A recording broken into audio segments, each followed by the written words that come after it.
The sun was barely up, casting a soft glow over the airport. Inside the terminal, it was calm, chilly, and quiet. At gate 37, a man named Ibrahim Traoré waited patiently. He wore simple clothes, a plain jacket, no fancy watch, no briefcase. To anyone passing by, he was just another traveler, maybe from somewhere in Africa. But this man was no ordinary passenger. He was the president of Burkina Faso, Ibrahim Traoré, a leader who chose to travel humbly, without guards or flashy displays. He liked it that way, blending in, staying close to the people. Fresh from a diplomatic trip in Europe, where he'd discussed trade, independence, and Africa's future, all he wanted now was to get home to Ouagadougou. As he walked to board his Air France flight, he smiled at a janitor and said, "Good morning," in French. The worker nodded back, clueless that he was speaking to a president. That's exactly how Traoré wanted it. He stepped onto the plane, greeted the crew with a polite nod, and settled into his business-class seat, 2A by the window. No one paid him much attention, or so it seemed. A few rows back, trouble was brewing. A French businessman, the head of a big energy company, was also boarding the same flight to Burkina Faso. This man was used to luxury, private lounges, first-class seats, and people bending over backward to please him. But when he reached the gate, the airline staff delivered bad news: business class was full, and he'd have to settle for economy. The businessman's face tightened. He wasn't the type to hear no. With a sharp tone, he demanded a better seat, saying, "Do you know who I am? I'm a key investor in African projects." His assistants hovered nearby, nodding as he raised his voice. The gate agents, nervous, tapped on their screens, but the facts didn't change.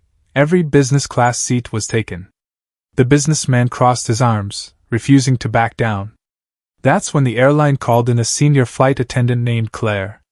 She was experienced, with a crisp uniform and a polite but firm smile.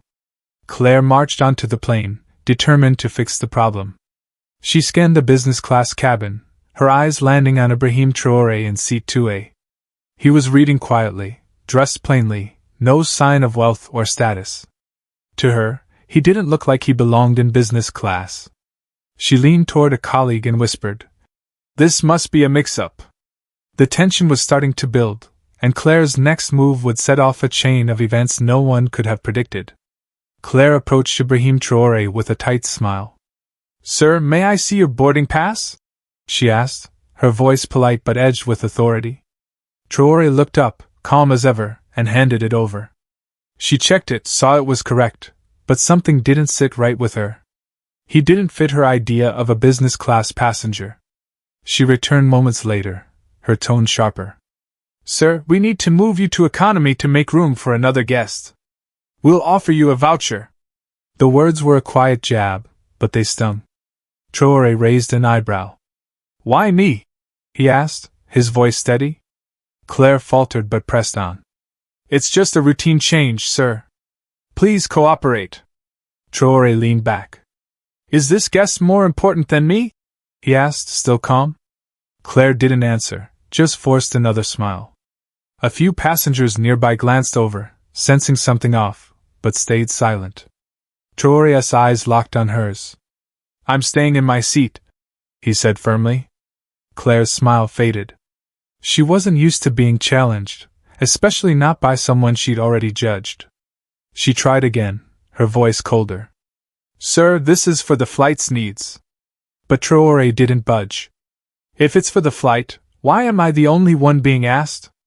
Claire had no reply. The cabin grew tense. Passengers shifted in their seats, watching. Claire walked away, her face flushed, but she wasn't done.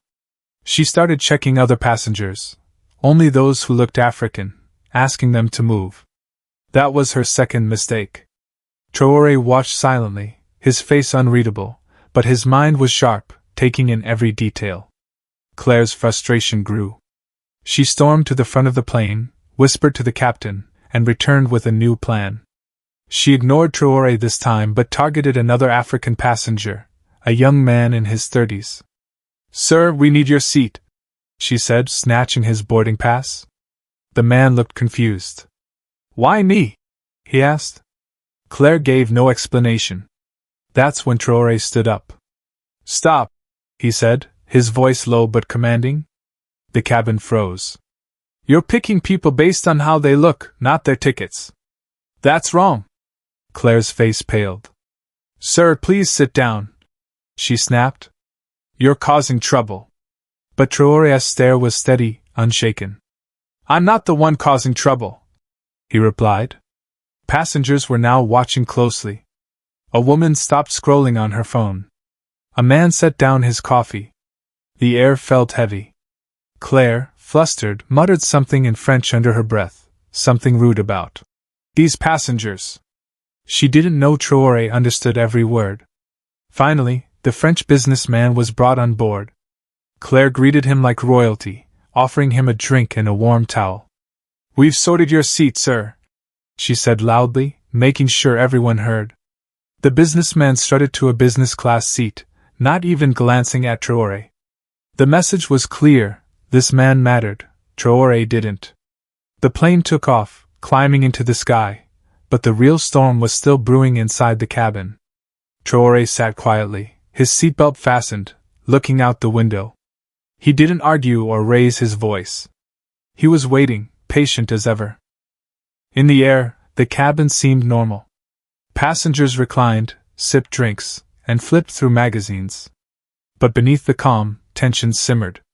Claire fussed over the French businessman, laughing at his stories and refilling his glass. Burkina Faso needs people like me, he boasted loudly. We bring progress to places like that. Claire nodded eagerly, oblivious that the man he was dismissing sat just a few seats away. She avoided Traore's row entirely, but mid-flight she had to pass by. With a forced smile, she asked, Anything to drink, sir? Traore glanced up.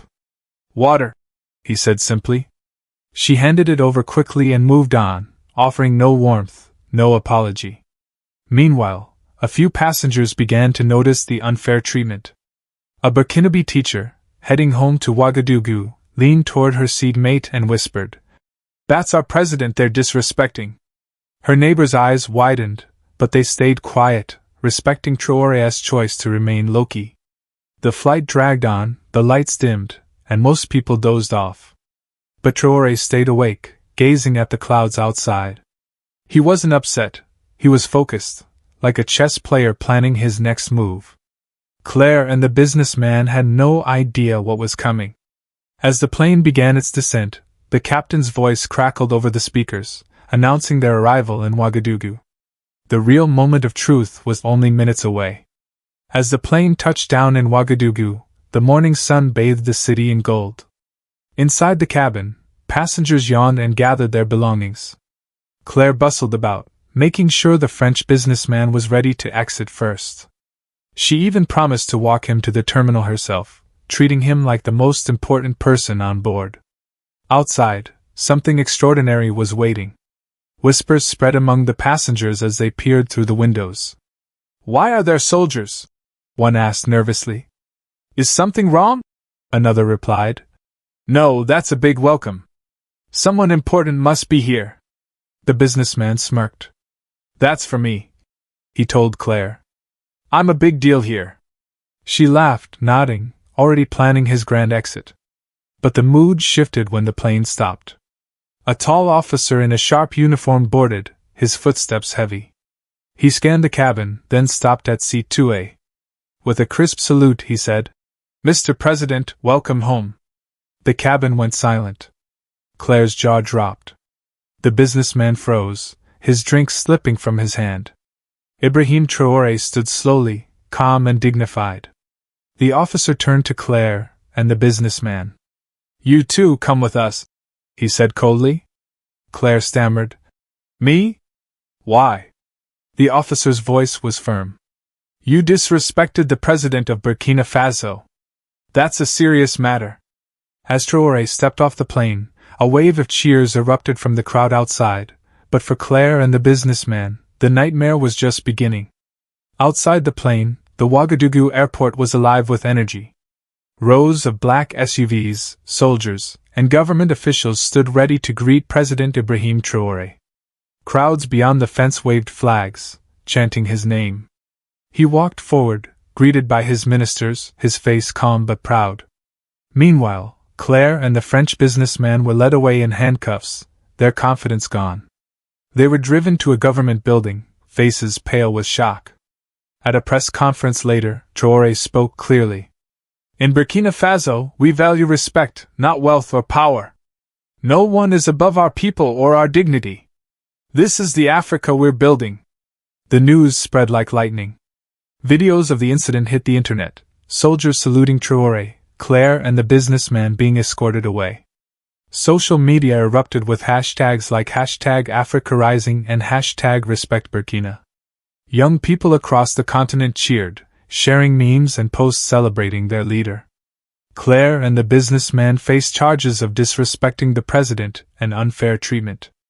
Air France issued a weak apology, but it didn't stop calls for a boycott. The French embassy tried to step in, but Traore was firm. This is a sovereign nation. Justice applies to everyone. Claire, in a detention center, cried, saying, "I didn't know he was the president." An officer replied, "You didn't need to know. You just needed to treat him like a person." The businessman's influence couldn't save him either. The court stood firm, no special treatment. Traore returned to his work, building schools, strengthening the nation, and inspiring millions. That flight became a story told across Africa, a humble leader, a lesson in respect, and a moment that showed the world, Burkina Faso bows to no one.